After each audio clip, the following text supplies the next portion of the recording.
Hetepu, Assalamu alaikum, Namaste, Haru Nefer. This is Qesankh with another exciting video for you. And in this video, we're going to talk about the actor Jonathan Major's sentencing.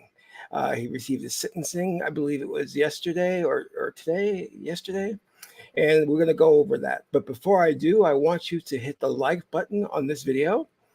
If this is your first time to my channel, hit the subscribe bell to get notifications on when I go live and when I upload recorded videos.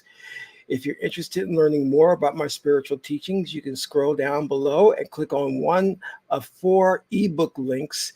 You'll be able to download them today. They're free and start reading. If that's not enough for you, you can become a Patreon supporter for as little as $1, $5, or $20 per month.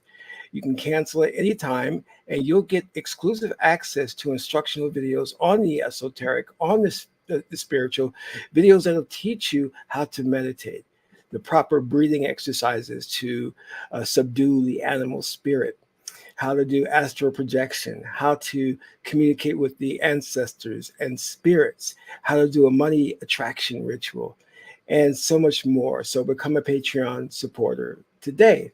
Last but not least, share this video with family and friends so we can get the revolution started. So, Haru Nefer, Grand Rising, Namaste. So we got a good subject here to talk about. But before I go into that, I just want to talk about my family, which consists of me and my 3 ferrets, one of which is Jazzy. He was my first ferret, and I don't know what I did right with him, but he doesn't bite. He's the most friendly, passive, fun, smart ferret there is. The other 2 bite. So I don't take them out to the public that often because I don't want them biting someone. I got into an elevator once, and a lady was petting him, and he bit her.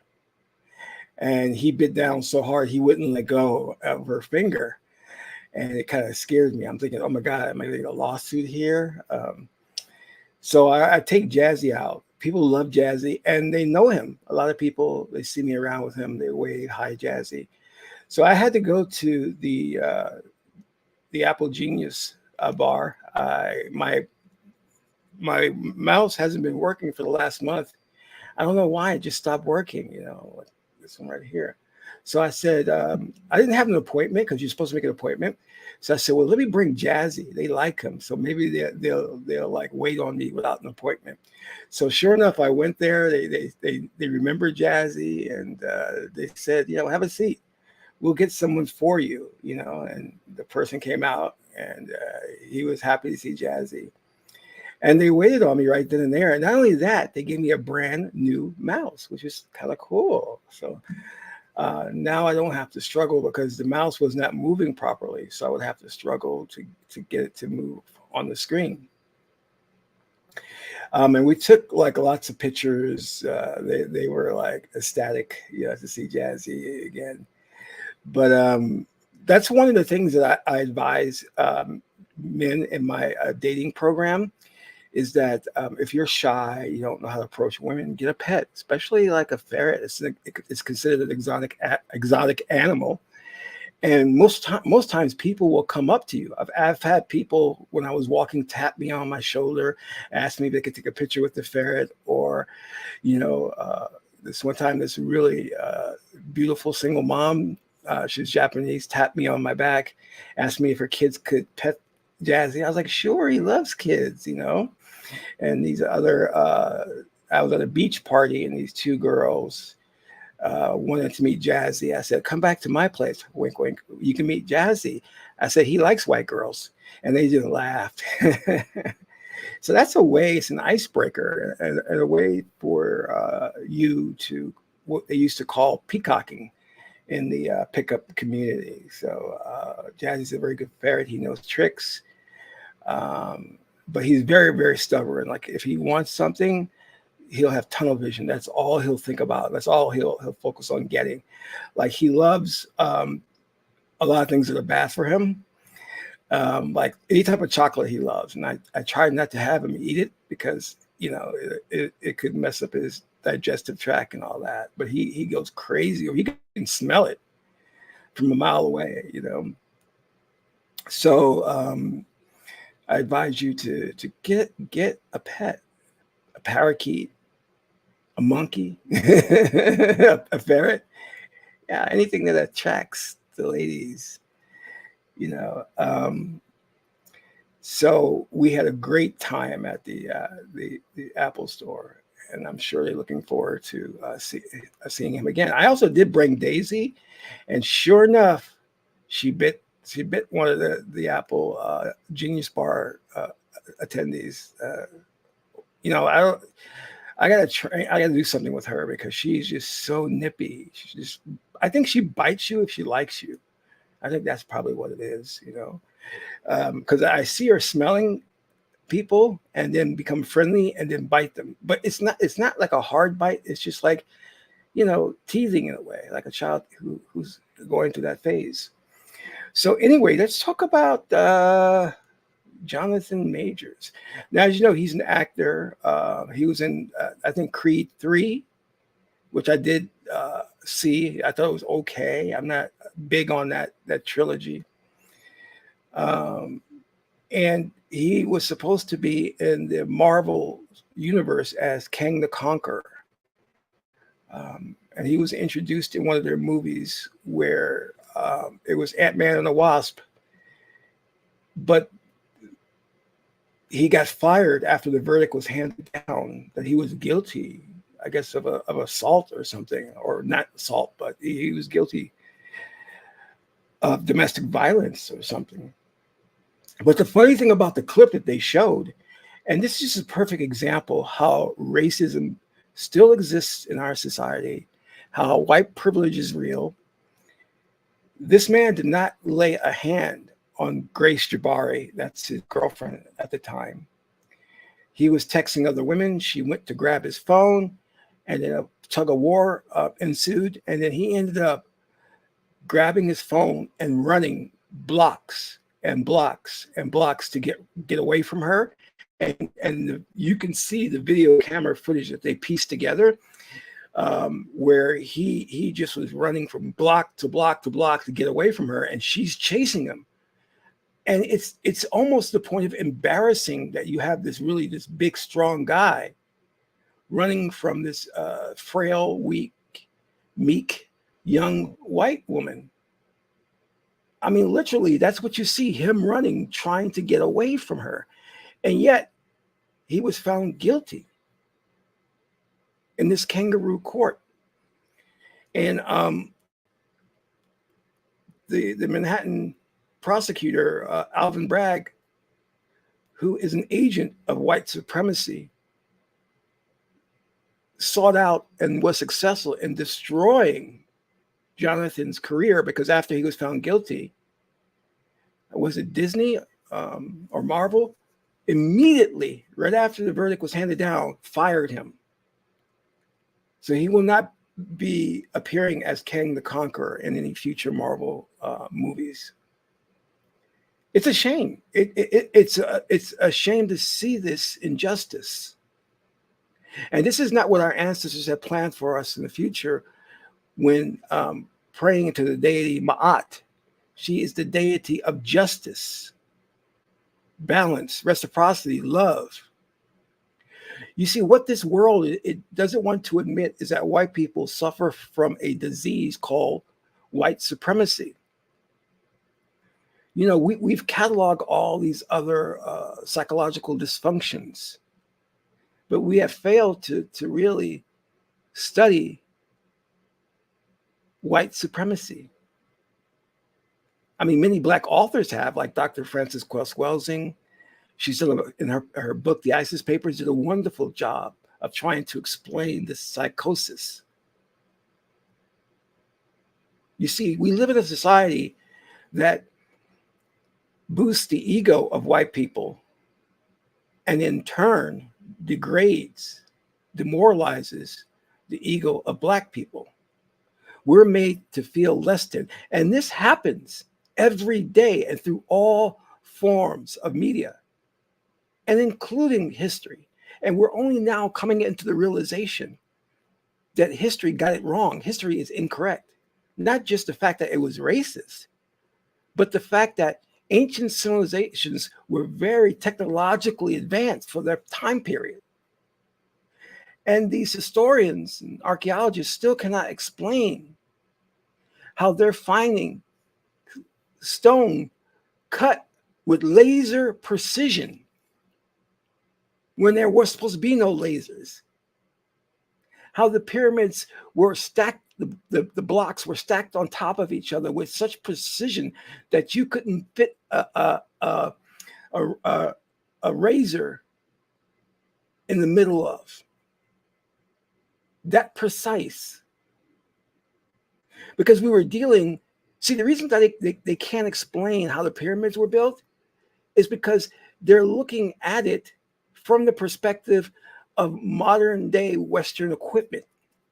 But you have to think outside of the box because our ancestors were whole brain thinking, meaning we used the left and right hemispheres of the brain to create our inventions, our wonders.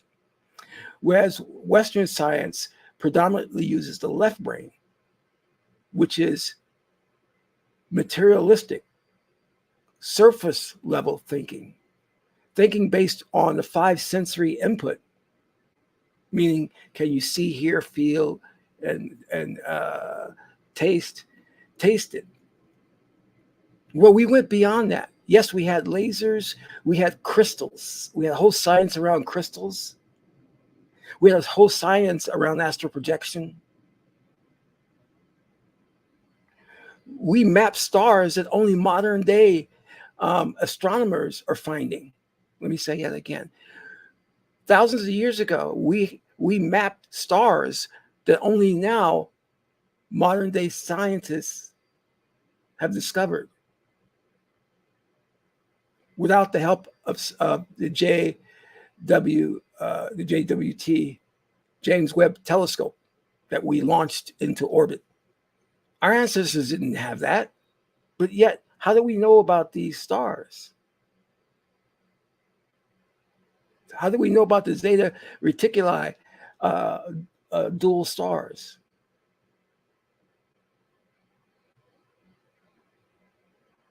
Carl Sagan, in his racist perspective, said, well, the Dogon must have had help in mapping those stars because there's no way they could have figured it out on their own.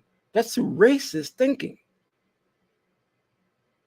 But because your limited mind, in your limited capacity, cannot fathom how they could come and invent an entire new science, you attribute it to them having some type of outside intervention and help in discovering those stars. Because you cannot wrap your head around the fact that they created a totally new science, that they were technologically advanced. We're finding evidence of advanced tools, advanced blueprints of things like planes, light bulbs,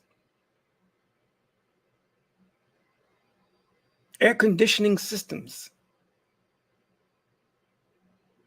energy systems. And they can't explain it.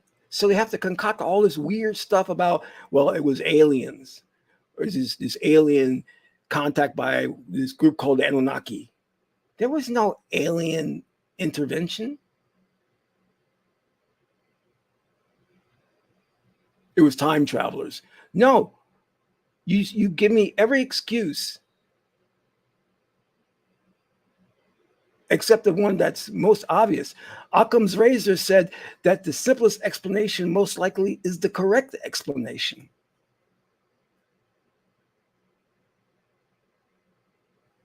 Yet,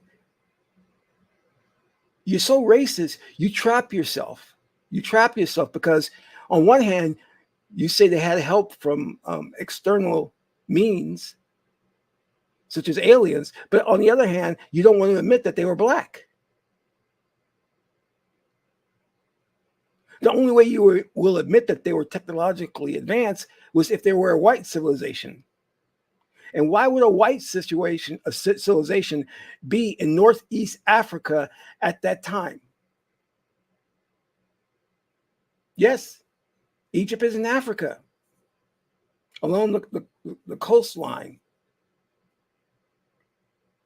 And that's one of the excuses. Well, our ancestors came from Europe and migrated there. And because it was near the coastline, it was easy for us to set up a civilization. And then when they do, and thank you, Dr. Ben Jamakian, for enlightening us on this.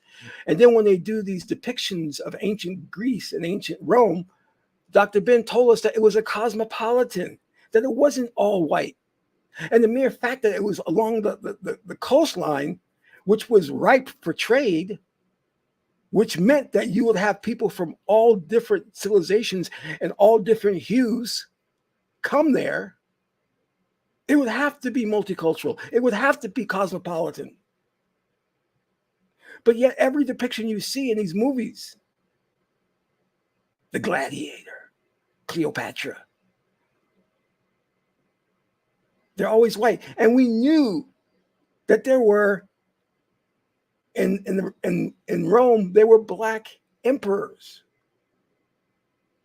The Greeks admit that they learned engineering and their sciences from the ancient Egyptians. So it had to be cosmopolitan. There had to be trade going on there. But they don't want to admit this. And the way they teach history is so segregated. Greek is all white. Rome was all white. And it wasn't a cosmopolitan. I mean, this is a joke. This is a joke from a sick people who suffer from a dis-ease known as racism. It's an ergobore. It's an evil spirit that exists in the ether. They're so sick, they taint the entire justice system with this sickness of racism.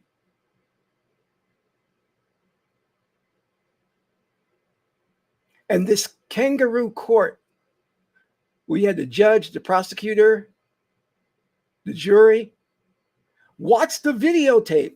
And I have videotape, never before seen, of Jonathan Majors running away from Grace Jabari, his girlfriend at the time.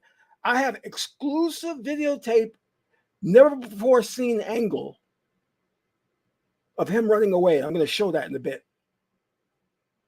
I was able to obtain this footage through a great deal of effort from people who are close to me in the entertainment industry. And I don't want to mention their names because I don't want to get them in trouble. But I'm going to show you that footage. But you've seen the other camera angles, the other footage of him getting out of the cab. They even have the cab driver's testimony where all he was doing was trying to get his phone from Grace and then running off to get away from her because he was sick of her. And yet the jury, the judge, and the prosecutor, all racist in their racist perspective,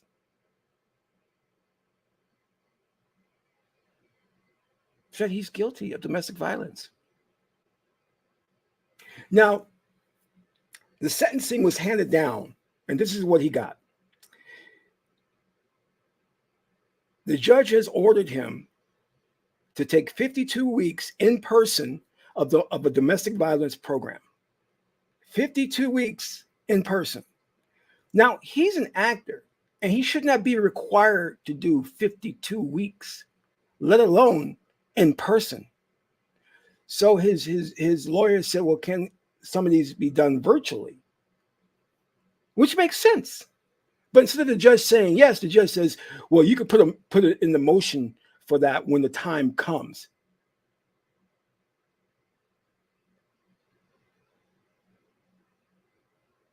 This is outrageous that he would have to do 52 weeks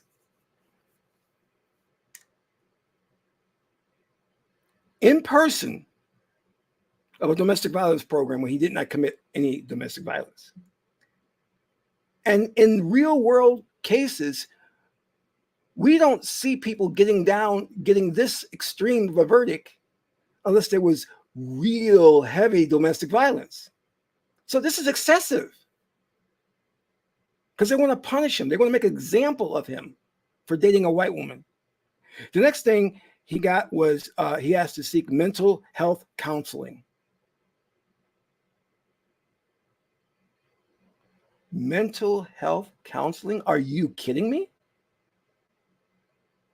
And for all the punching and the instigating of the entire fiasco, Grace Jabari doesn't have to do any mental health counseling.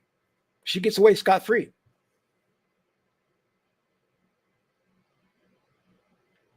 She was clearly on edge, clearly not in her right mind.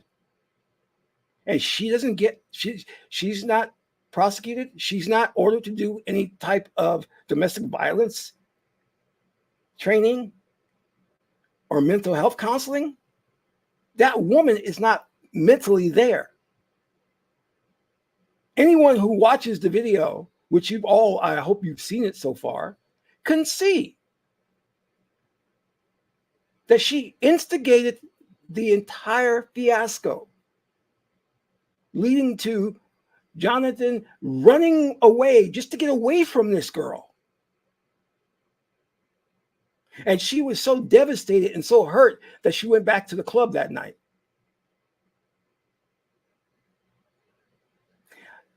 You see, this country has a long history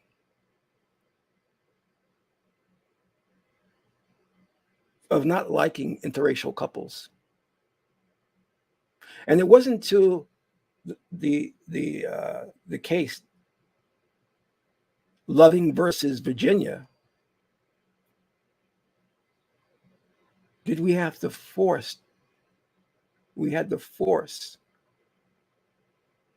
the United States judicial system to conclude there's nothing wrong with interracial marriage, interracial dating. Because these people, and I hate to start going white people, black people, but these white people on their own morally, they couldn't accept it. They couldn't accept it. It took the intervention of the courts to say, hey, there's nothing wrong with two couples who are in love, Loving versus Virginia, getting together, getting married.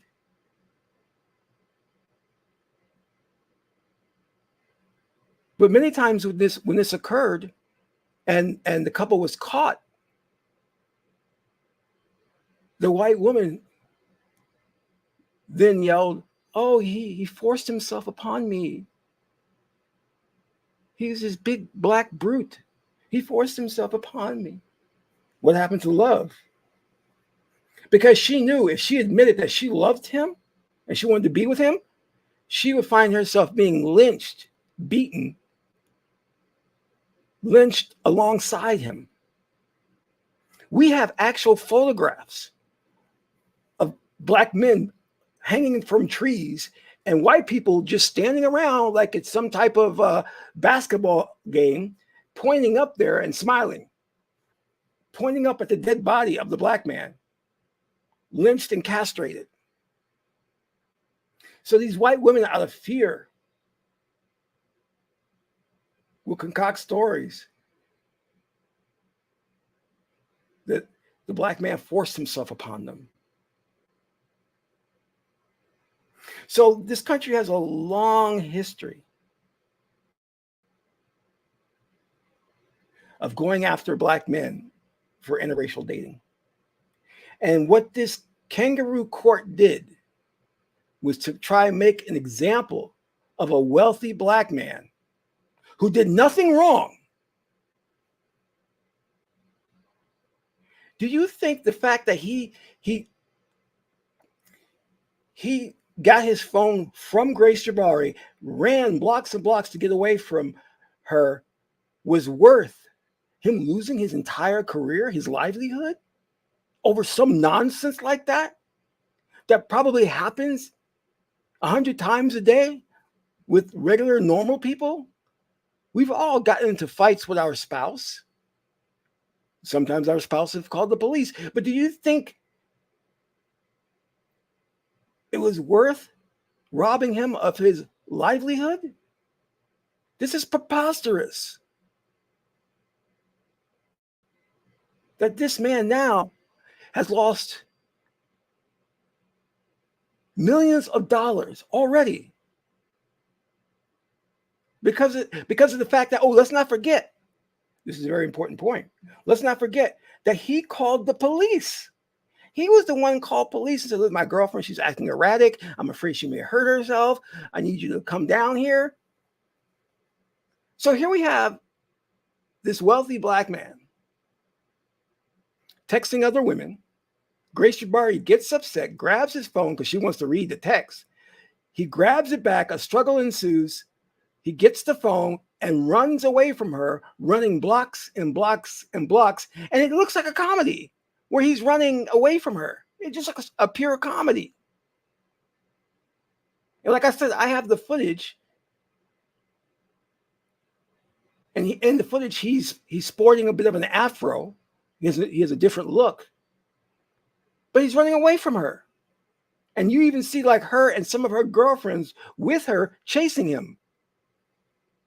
It's ridiculous.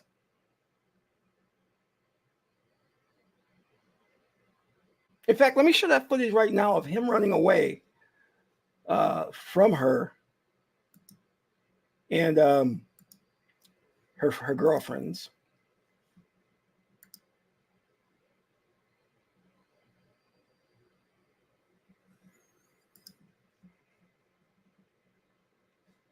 Here's the footage. Watch it.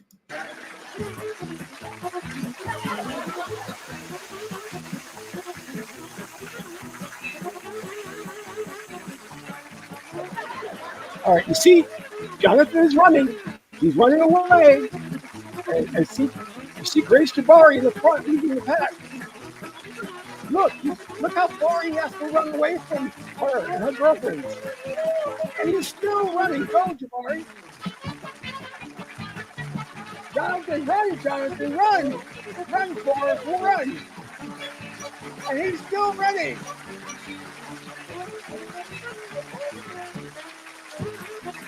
All right. Let's see that again. Let's watch that. Look how far he ran. Let's watch that again. Okay. And Jonathan, there he goes. Running from Jabari. Grace Jabari, he's running from her. There he goes, he's running. He's fast too. Look at that. Look at his afro.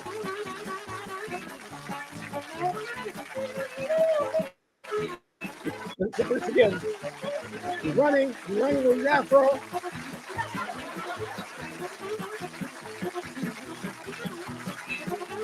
He's running. Get Grace. There she is. Running after him.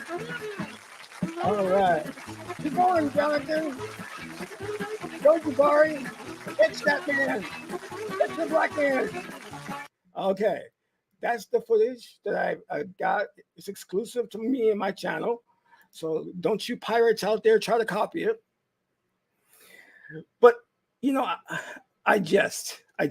But in all seriousness, you've all seen the footage where he's actually running from her.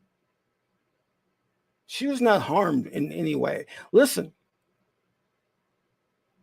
there are real perpetrators out there, real men who abuse their girlfriends, who abuse their wives, that we should be focusing on, the real culprits.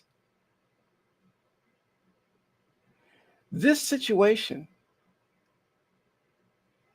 is not worth the attention the media is giving it. It's not worth our tax-paying dollars to take to trial. Jonathan's only crime is two crimes. Number one, he's black. And number two, he picked the wrong girl because she's now filed a civil suit against him because she wants the bag. She wants to make some money. So she's filing a civil suit against him. My God.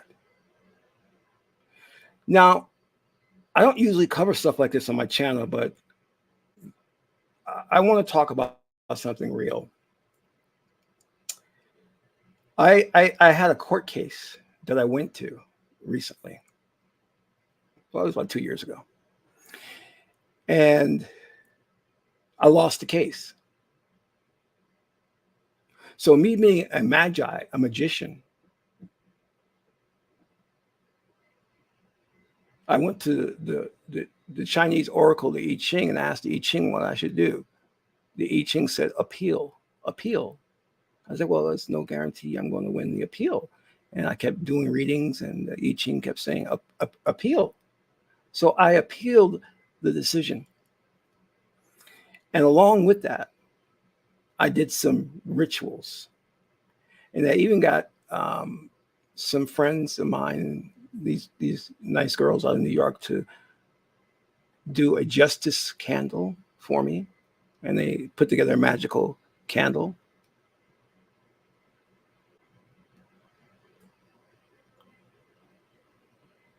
And what happened was miraculous. I went to court. I spent about in total time actually in the courtroom 5 minutes. I kid you not, 5 minutes. My lawyer and I walked in. The judge he asked to see the papers of the case. My lawyer looked at the papers. It was the first time him seeing some of the paperwork. Then stood up and say, Your Honor, I would like to make a motion to dismiss. The paperwork is filled out incorrectly. And the judge, wide-eyed, looked at the paperwork and said, you know what? You're right. Case dismissed. And I won. And I won the case. It was dismissed. 5 minutes of being in that courtroom. But I did a lot of work to lead up to that in the sense that I did rituals. There's a movie that's out. I think it's called The Devil's Advocate with Keanu Reeves and Charlize Theron and Al Pacino. And in the movie, he plays Delroy Lindo plays, I think, a voodoo priest or something of that nature. And his lawyer, Keanu Reeves, comes to him and says, we have to get ready for this case. And Delroy looks to him and he says, what's the name of the judge? And Keanu tells him the name. And he goes and Delroy goes and pulls out, I think it's like a bull's tongue or something. And then he starts preparing this voodoo ritual. And the next thing you know is Delroy wins the case. Miraculous. Everybody's like, wow, he won the case. Check that movie out. It's called The Devil's Advocate.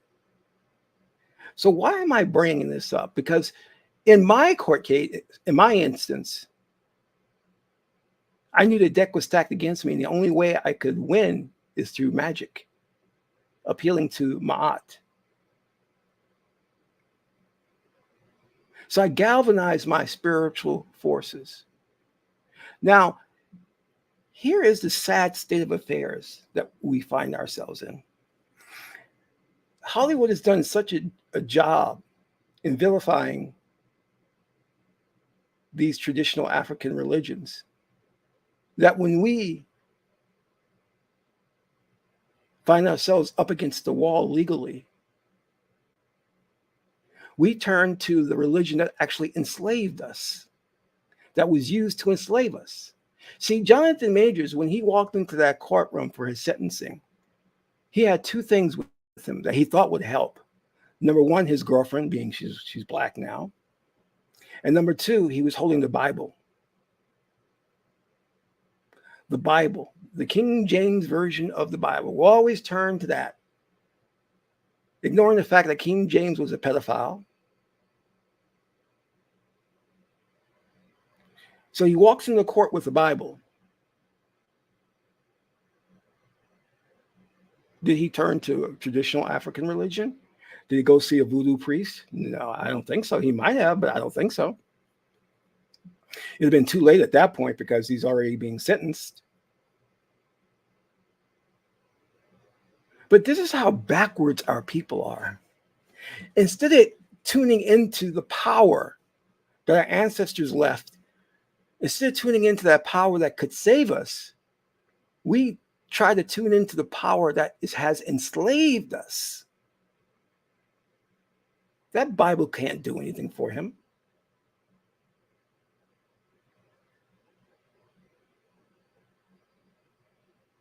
But our minds have been enslaved. And that's all we know. Every Sunday we pack that church, give money to these pimp pastor ministers who should be in jail. All of them should be in jail for teaching this nonsense of prosperity preaching, prosperity ministry. In other words, do what I say and God will bless you with money. Yeah, right. That's quid pro quo. God doesn't deal with that. God doesn't do that.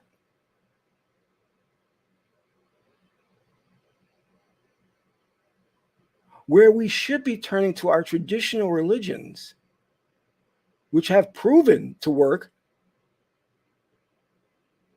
For an example of this, I direct your attention to ancient Kemet. For proof of this, I direct your attention to Atlantis. They have proven to work. For evidence of this, I direct your attention to Imhotep and the Pythagorean theorem. But everybody wants to dismiss this as whatever white men produce is the greatest thing since sliced bread.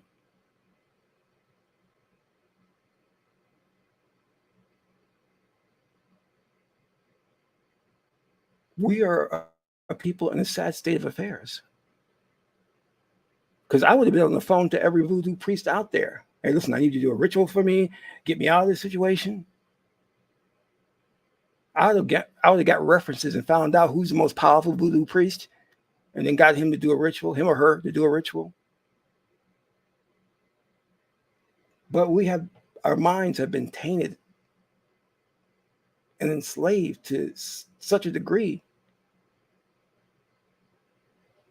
that we don't believe. Now, let me tell you something. If it was all over the news, and if the great Babalaos were white men and white women, and it was all over the news that the voodoo works, you're damn right our people will be practicing it. Because the white man's ice is always colder. Listen, if you get an opportunity, please donate to the channel. It helps me to continue making these videos. And I hope this message really resonates with you and that you take away from it some important lessons in how we need to conduct ourselves in the future to make sure that we're here in the future. As always, this is Qesankh Ma'akeperu, son of Ma'at and Tahuti. My aunt is the beautiful goddess Heneru. Until my next video, Amen Ra.